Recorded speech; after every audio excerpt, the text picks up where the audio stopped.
我手里阿头我在阿帮手里难过你就会听我那回忆后来给我的难过我有难过你当我在忙碌我这我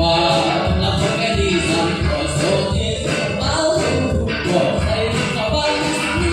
难过你就会听我那回忆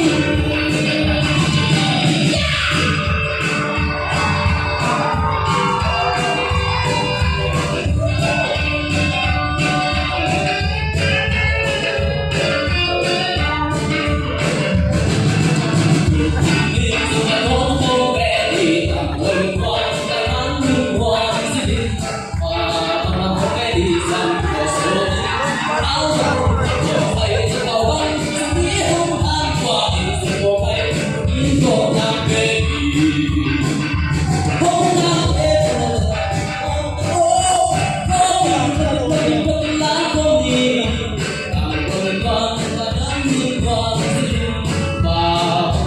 để không bỏ lỡ